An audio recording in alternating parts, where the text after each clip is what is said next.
ایک صحابی ہے، یا رسول اللہ تنگی ہے رزق کی، کوئی وظیفہ بتائیں۔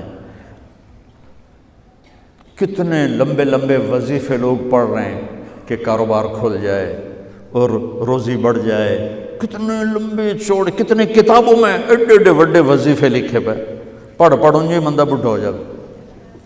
میں قربان جاؤں یا رسول اللہ آپ کی شفقتوں پر، آپ کی رحمتوں پر، سنو یہ کرو، میری بات نہیں ہے، میرے نبی کی بات ہے۔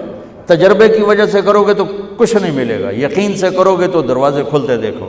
کہ یا رسول اللہ ارید ان یوسع علی رزقی، میں چاہتا ہوں میری روزی کھل جائے۔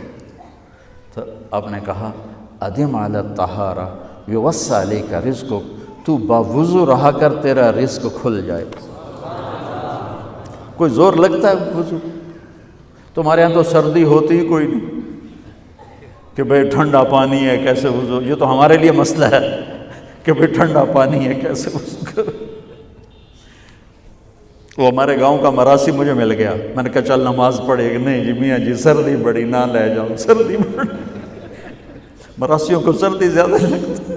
میں نے کہا نہیں آج تک نماز پڑھا کے چھڑنا ہے۔ میں اس کو لے کے جب وہ ٹوٹی پہ بیٹھا نا، جو ہی ہاتھ پہ پانی، اوہ حالے ہو ٹھنڈا پانی، اوہ حالے ہو ٹھنڈا پانی۔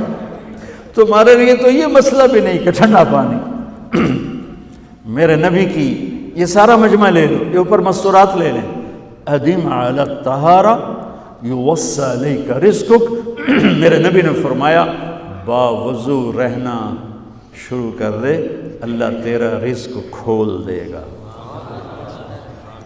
اب یہ اللہ رسول کی آپس کی بات ہے تو میری بات ہوتی تو دیوار پہ مار دو، تجربہ کرو۔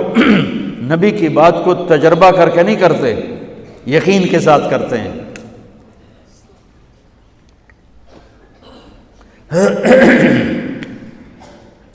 ادم علی الطہارہ یوسع علیک رزقک، باوضو رہا کر۔ اچھا باوضو رہنے کے اور فائدے، اللہ پیار کرتا ہے، شیطان ڈرتا ہے، اور وضو ہوگا تو نماز آپ ہی پڑھی جائے گی، چلو یار وضو ہے 4 فرض ہی پڑھ لو۔